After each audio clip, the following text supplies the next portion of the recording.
अस्सलामु अलैकुम वरहमतुल्लाहि वबरकातुहू।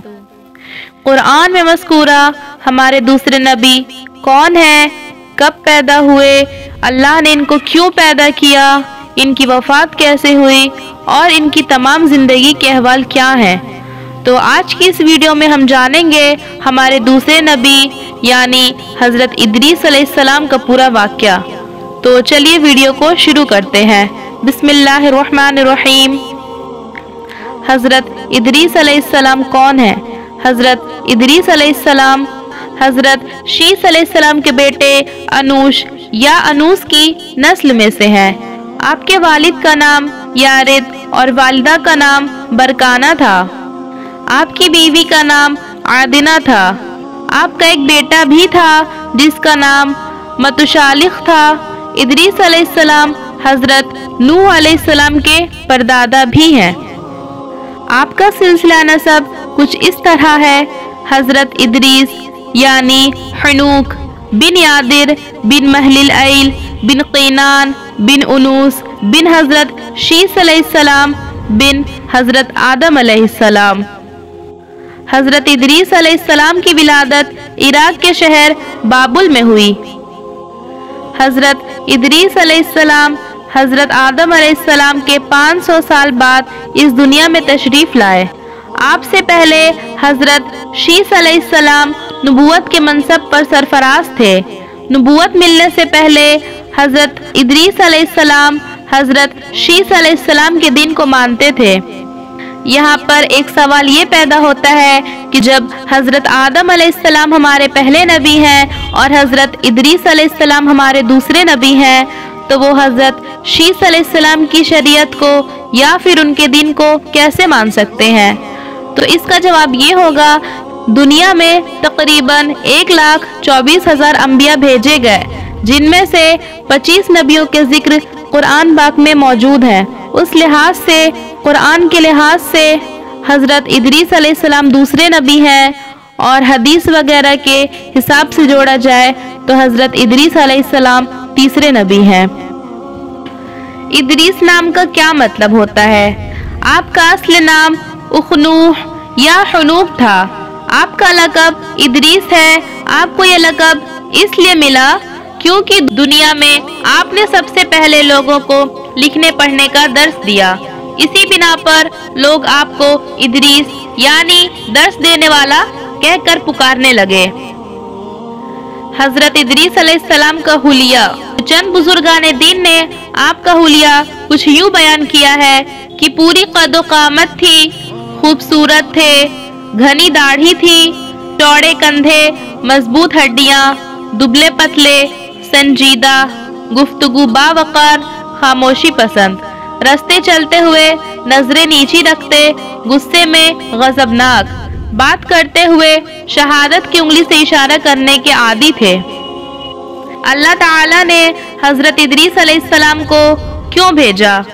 तो हज़रत आदम अलैहिस्सलाम के ज़माने में लोगों में शिर्क वगैरह ना था और लोग सिर्फ खुदाए वाहिद की इबादत करते थे। इंसानों की तादाद बढ़ने के साथ साथ शर व फसाद में भी इजाफा हो गया, जिससे लोग गुमराही में मुब्तला हो गए। अल्लाह ताला ने उन लोगों की हिदायत के लिए हज़रत इदरीस अलैहिस्सलाम को भेजा। बाद में आने वाले नबियों के मुतालिक बशारत देना। हज़रत इदरीस अलैहिस्सलाम ने अपनी उम्मत को ये भी बताया कि मेरी तरह इस आलम की दीनवी व दुनियावी इस्लाह के लिए बहुत से अंबिया अलैहिमुस्सलाम तशरीफ़ लाएंगे और उनकी नुमाया खुसूसियात कुछ यूँ होंगी।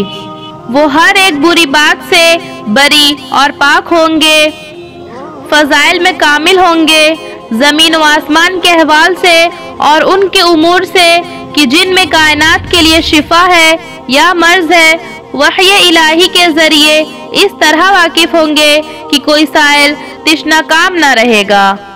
उनके मजहब के दावत का खुलासा इस्लाह कायनात होगी।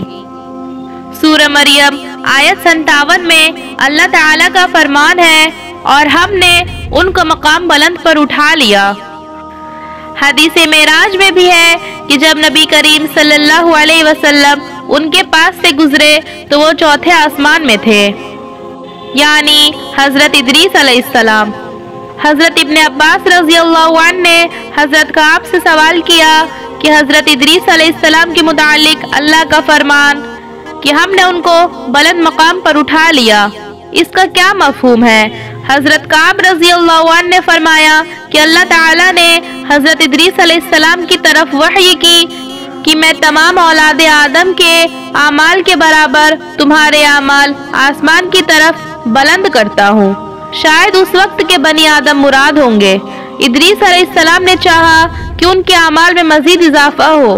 ان کے پاس فرشتوں میں ایک دوست فرشتہ آیا، انہوں نے اس سے کہا کہ اللہ نے فلاں فلاں بات میری طرف وحی کی، آپ ملک الموت سے میرے متعلق بات کر لیں تاکہ میری زندگی کے متعلق معلوم ہو اور میں مزید نیکیاں کر سکوں۔ فرشتے نے انہیں پروں پر اٹھایا اور وہ آسمان کی طرف لے کر اڑ پڑا۔ چوتھے آسمان تک پہنچے تو وہاں موت کے فرشتے سے ملاقات ہوئی، وہ نیچے آ رہا تھا۔ فرشتے نے ملک الموت سے حضرت ادریس علیہ السلام کے متعلق بات کی۔ اس نے کہا کہ ادریس کہاں ہے؟ فرشتے نے کہا میری پشت پر۔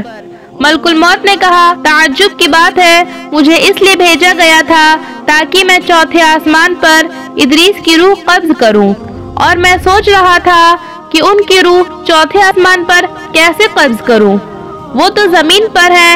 پھر اس نے وہاں ادریس علیہ السلام کی روح قبض کر لی۔ حضرت ادریس علیہ السلام کی عمر 82 سال بتائی جاتی ہے، اور یہ تھا حضرت ادریس علیہ السلام کا پورا واقعہ۔ امید ہے آپ سب کو کچھ نیا سیکھنے کو ملا ہوگا۔ اگر ویڈیو اچھی لگی ہو تو لائک اور سبسکرائب کرنا نہ بھولیں۔ السلام علیکم ورحمۃ اللہ وبرکاتہ۔